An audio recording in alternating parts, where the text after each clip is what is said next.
Good morning all.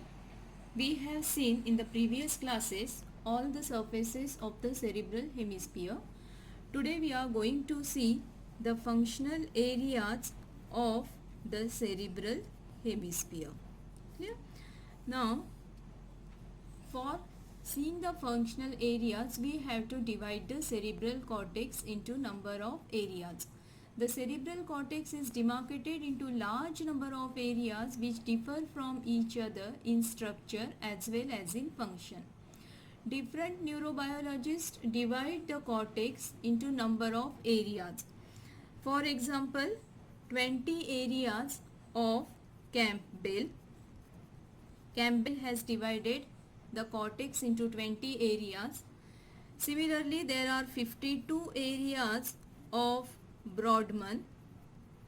Then there are 109 areas of Economo and about 200 areas by the Vogt. So different neurobiologists have divided into different number of areas. At present, we use the Brodmann's areas for to show the functional areas. Yeah? Now, broadly speaking, cortical areas, all cortical areas, they are divided into three: motor area, then sensory areas, and association areas.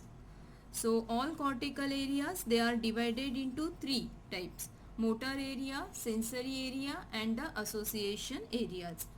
Let us see what are the motor areas, sensory areas and association area. Now motor areas, these are primarily concerned with the motor function and they give origin to the projection fiber which form corticospinal and corticonuclear tracts. Clear? Whereas sensory areas, these are concerned with sensory function. Clear?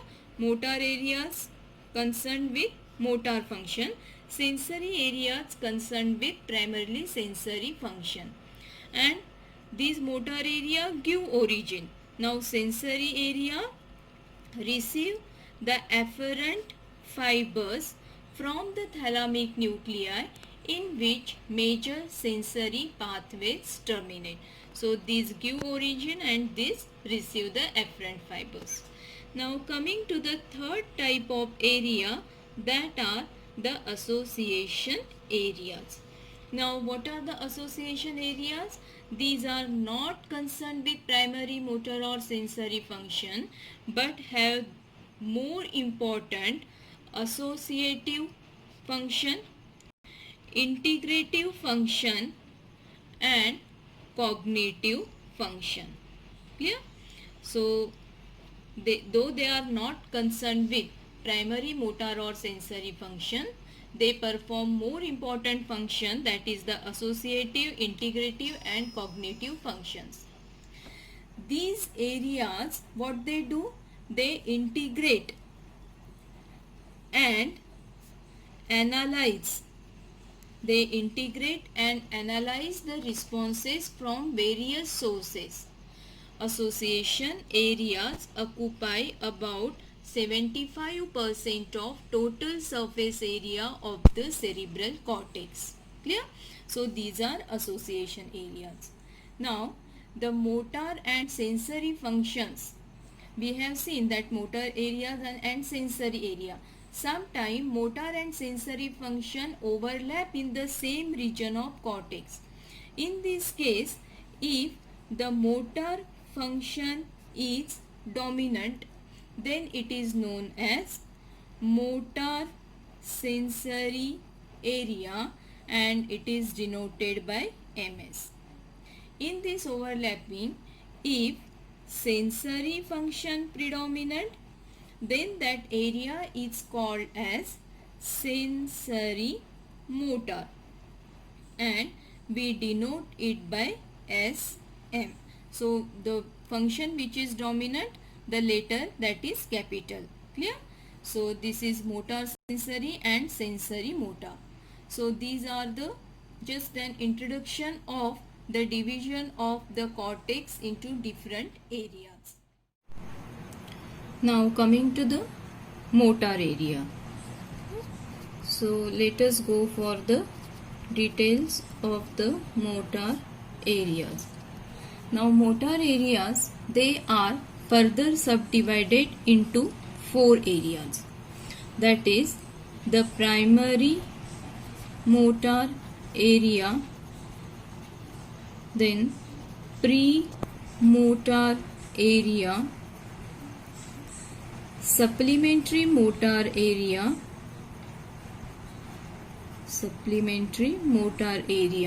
and prefrontal area. Yeah? So motor areas further divided into 4: primary motor area, premotor area, supplementary motor area, and prefrontal area. Now among these, so let us come first to the primary motor area. Now to go for these areas, its location, we have to go to the superolateral surface and the medial surface, which we have already seen. But let us go again for the showing these functional areas on it. So we have seen initially, this is the superolateral surface. This is the lateral sulcus. So sulcus I will draw again with the different color. So this is the lateral sulcus, we have seen already this. This is the central sulcus, precentral sulcus, postcentral sulcus, superior frontal sulcus, middle frontal sulcus. Clear? And if you remember, we have also seen the 3 rami of the lateral sulcus, that is the anterior horizontal, anterior ascending, and this is the posterior ramus. So with the help of this sulcus, it is divided into different gyra. Everything we have seen. So with this, let us go to the functional areas. So simultaneously we will go also for the medial surface. So this is the medial surface of the cerebral hemisphere. Now here we have seen the lamina terminalis with the corpus callosum, different parts of the corpus callosum, and here we have seen the cingulate sulcus with the upturned end. Here lies the vertical sulcus, and here we have seen the part of central sulcus. Okay? So if you remember, we have seen all these things in the previous classes. So with these diagrams, we will come to the functional areas. Now coming to the first, the motor areas.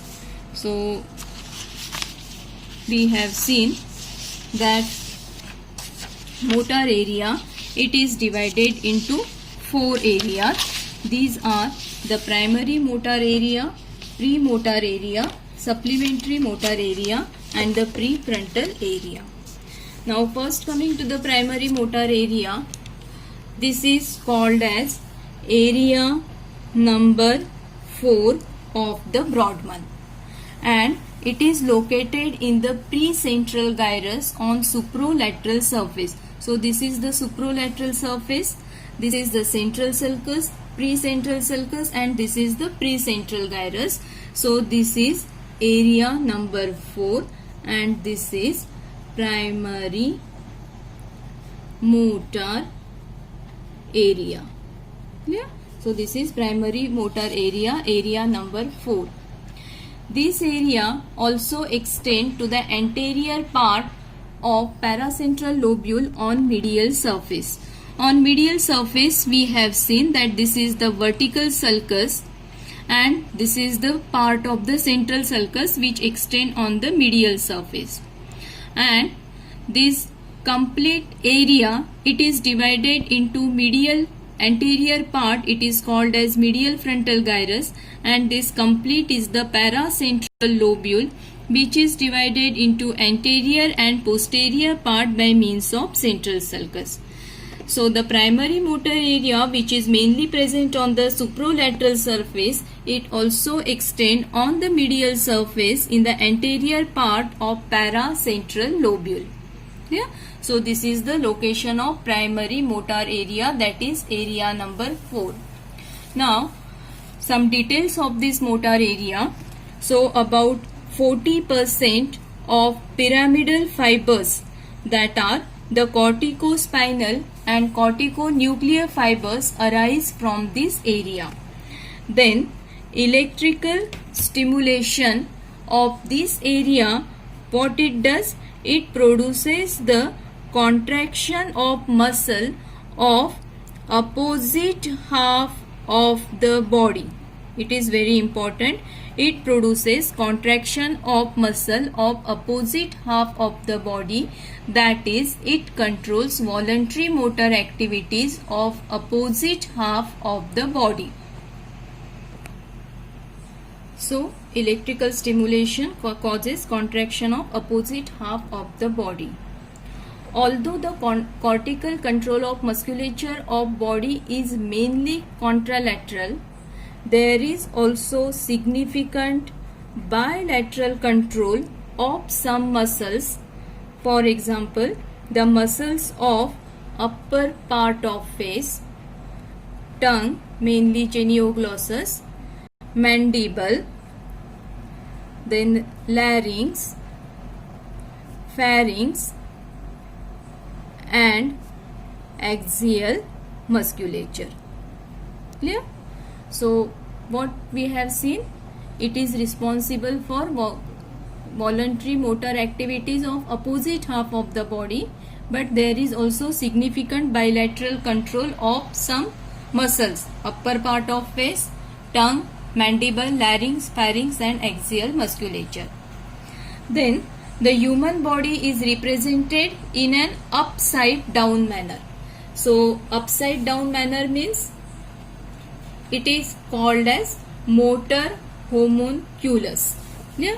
So the human body is represented in a reverse manner, and it is called as motor homunculus.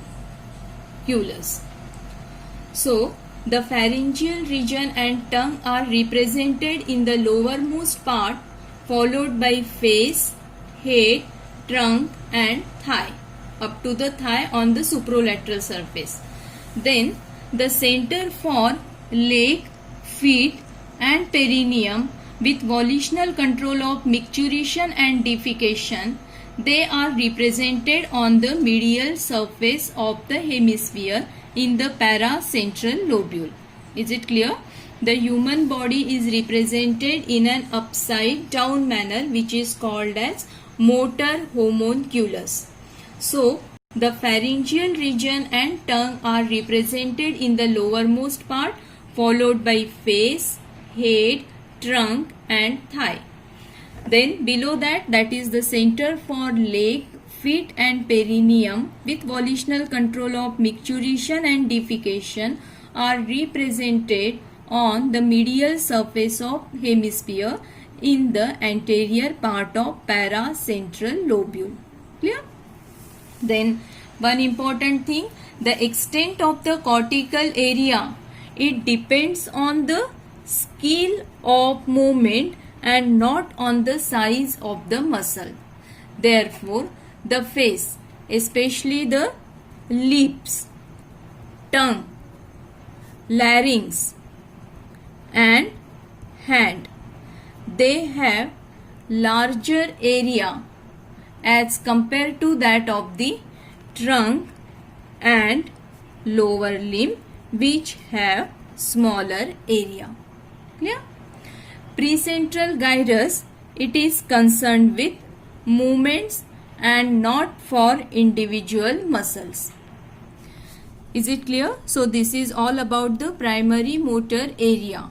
It is responsible for contralateral control, but there is also significant bilateral control. Body is represented in a reversed manner upside down.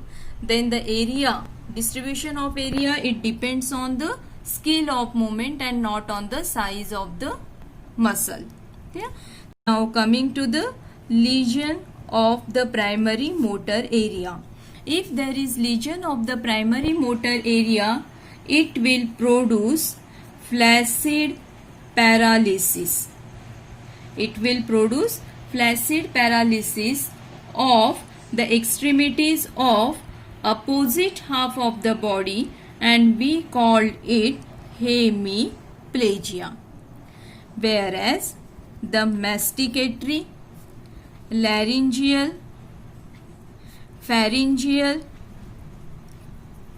then upper facial and extraocular muscle, they are spared. Why?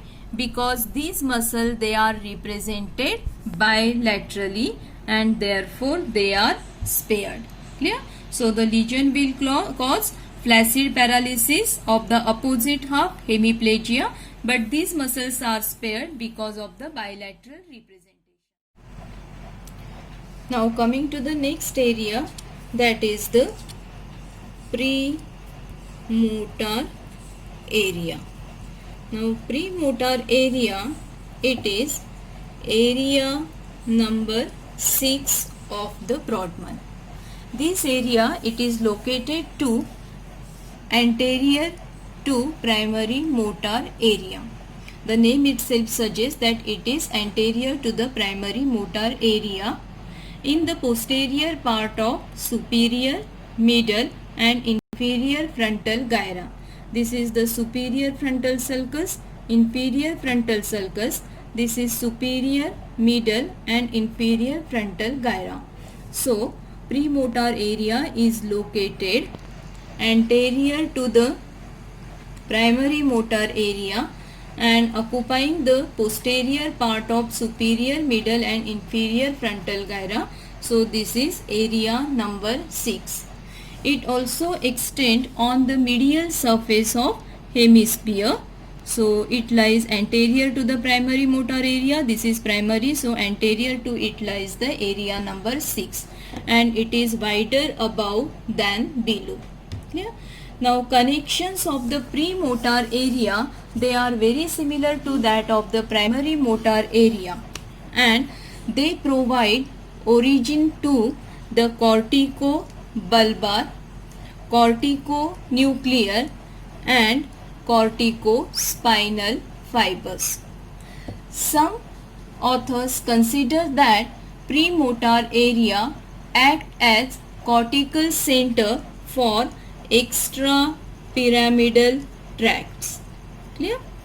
Some believe that it acts as cortical center for extrapyramidal tracts. Then what is the function of area 6? Area 6, it integrates series of voluntary movement to perform skillful act. So what is its main function? It performs skillful acts.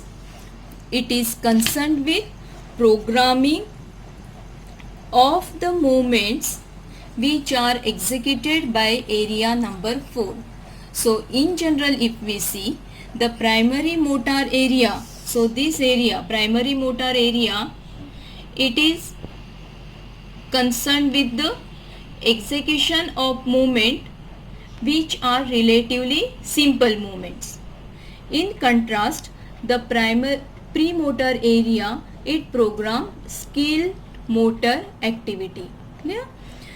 Now the premotor area and the primary motor area, they are together called as primary somatomotor area. Clear? Premotor area and the primary motor area together called as primary somatomotor area and it is denoted as MS1. Yeah? Now coming to the lesion of the premotor area. If there is lesion of the premotor area, it produces difficulty in the performance of skilled movement, because it is responsible for skillful act. Therefore, if there is the lesion of premotor area, it will cause difficulty in the skilled movement. Clear? So this is premotor area, which lies anterior to primary motor area, area number 6. It also extends on the medial surface. It gives origin to corticobulbar, corticonuclear and corticospinal fibers according to some also extrapyramidal tract. It is responsible for skillful act. And premotor plus primary motor area called as primary somatomotor area, that is MS1. Now coming to the frontal eye field. Frontal eye field, it is the area number 8 of the Brodmann. This frontal eye field, it is located in the front of area number 6. So this is area number 8 on the superolateral surface, and this is on the medial surface. So this is area number 8. This is frontal eye field. This is premotor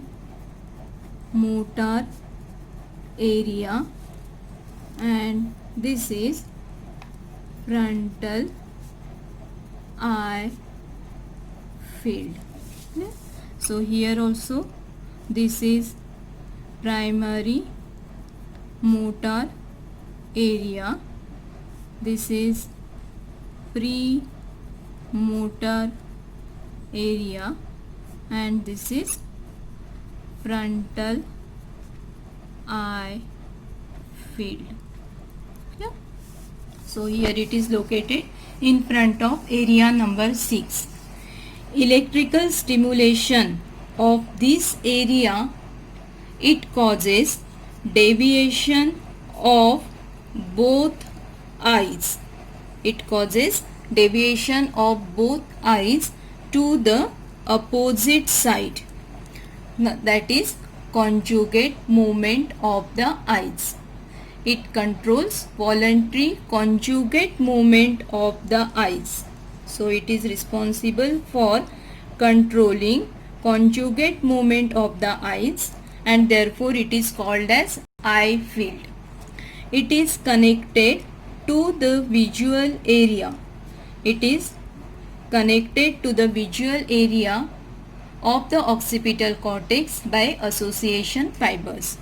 Now if there is lesion of the frontal eye field, the lesion of frontal eye field of one hemisphere, it will causes the two eyes. What will happen? The two eyes will deviate to the side of lesion. Two eyes, they will deviate to the side of lesion and there will be inability to turn the eyes to opposite side. There will be inability to turn the eyes to opposite side. Clear? But one interesting fact is that the involuntary tracking movement of the eyes, which following the moving object, remains unaffected because this movement involves the visual cortex, and since the visual cortex is not involved in the lesion, the involuntary tracking movement of the eyes when following the moving object, it remains unaffected. Yeah? So this is frontal eye field, area number 8, located anterior to area number 6. Electrical stimulation causes deviation of both eyes to the opposite side, conjugate movement of the eyes, and it is connected to visual area. Lesion will cause deviation of both the eyes to the side of lesion and inability to turn the eyes to opposite side. Now coming to the next area, that is the motor speech area of Broca. That is the Broca's speech area, and these are area number 45 and 45 of Brodmann. So this motor speech area of Broca, it is located in the pars triangularis and pars opercularis. Now we have seen, when we have seen the lateral sulcus, this is the horizontal ramus, this is the anterior ascending, and this is the posterior ramus. So this is pars orbitalis, this is pars triangularis, and this is pars opercularis. So this area, it is located in pars triangularis, that is area number 45, and also in the pars opercularis, that is the area number 44. Clear? These are the parts of inferior frontal gyrus, and where they are located? In the left hemisphere, that is the dominant hemisphere. It is very important. It is generally located in left hemisphere, that is the dominant hemisphere, and the persons are right-handed. But in 30% of cases, it is present in right hemisphere and persons are left-handed. Clear? So this is Broca's area. And what is its function? It is responsible for the production of expressive speech. It is responsible for production of the speech. It brings about the formation of words by its connection with the adjacent primary motor area. And it also regulate. What it regulate? The coordinated movements of lips, tongue, palate, larynx and pharynx. Clear? So it is responsible for production of speech. Now if there is lesion of the Broca's area, what will happen? The lesion of motor speech area of Broca result in loss of ability to produce speech naturally, because it is responsible for the speech production. Therefore lesion will result in loss of ability to produce speech, and this is called as motor aphasia. It is called as motor aphasia. The patient in this case retain the ability to think about the words they wish to say. They can write the words, they can understand their meaning when they see or hear them, but they can't speak. Thus the language is understood, but it cannot be expressed in speech, even though there is no paralysis of muscle of lips, tongue and vocal.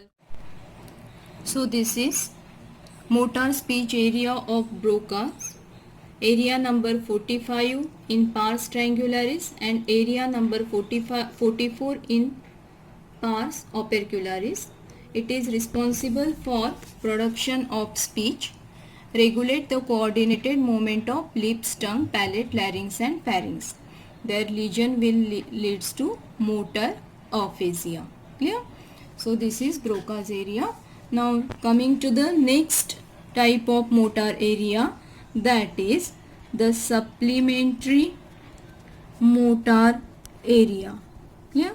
So we have seen the primary motor area, premotor area. Now coming to the third, that is the supplementary motor area, and it is called as MS2. So supplementary motor area, it is located on the medial surface, on the medial frontal gyrus anterior to paracentral lobule. So this is paracentral lobule, this is medial surface, and this is medial frontal gyrus. So it is located in the medial frontal gyrus on the medial surface of hemisphere, anterior to paracentral lobule. So this is supplementary motor area. Clear?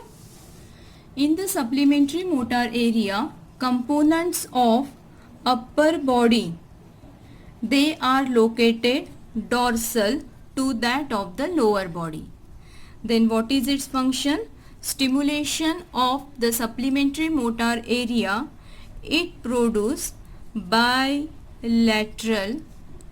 synergistic movements of tonic or postural nature. So movements, they are bilateral, and unilateral lesion will not produce permanent motor defect. Clear? So this is the function of supplementary motor area. Now if there is lesion of the supplementary motor area, it will produce bilateral flexure hypotonia. What it will produce? Bilateral flexure hypotonia with no paresis or paralysis. Only hypotonia will be there. So this is supplementary motor area. Now coming to the last, that is the prefrontal area. Now the prefrontal area, it is area number 9 to 12. Where it is located? The part of the frontal lobe which lies cranial to the premotor area. So this is premotor area. So cranial to it lies this complete part. It is known as prefrontal cortex, and Brodmann has divided it into 9, 10, 11 and 12 number areas. 12 lies mainly on the orbital surface. So here also we can able to see 9, 10, 11 and 12. 12 lies mainly on the orbital surface. So this area, it is highly developed in the human brain. It is highly developed in human brain. It regulates the depth of feeling. It is very important area. It regulates the depth of feeling of an individual, and it is essential for abstract thinking. Yeah? So it is essential for abstract thinking. It is essential for mature judgment, and it is essential for foresightedness, and it is also essential for tactfulness. Clear? So with the help of this area, one can distinguish between right and wrong, pleasure and displeasure. Since the function of this area is non-specific, it is called as silent area of the brain. It is called as silent area of the brain. Some authors suggest that prefrontal area represent the neocortical center of the limbic system. Yeah? So prefrontal area very important in human brain. It is highly developed in human brain, and it regulates the depth of feeling, essential for abstract thinking, judgment, foresightedness and tactfulness. It is called as silent area of the brain. Now if there is lesion of the prefrontal area, what will happen? Patients with tumors of frontal lobe or with atrophy of the prefrontal cortex exhibit the symptoms which are mostly mental. So there will be mental symptom in case of lesion of this cortex, and there will be lack of sense of responsibility. Lack of sense of responsibility. Clear? And the patient will, what he will do? There will be vulgarity in the speech, clownish behavior and feeling of euphoria. There is profound change in personality. There will be loss of concentration. There will be loss of initiative and the judgment. Clear? So all these functions will get lost. The individual no longer conforms to the accepted mode of social behavior and become careless about his dress and appearance. Clear? So social behavior not maintained and the person become careless about his dress and appearance. For example, use of obscene language or urinating in public. Clear? So this is the prefrontal area. So it is very important and its lesion will cause the mental symptoms. Clear? With lack of sense of responsibility, there will be vulgarity in speech, then clownish behavior, there will be feeling of euphoria, profound change in personality, overall personality, loss of concentration, initiative and judgment. The individual will no longer conform to the accepted mode of social behavior. Clear? And become careless about his dress and appearance and for example use of obscene language, urinating in public, etc. Clear? So this is the prefrontal area and all the motor areas we have finished over here. Thank you.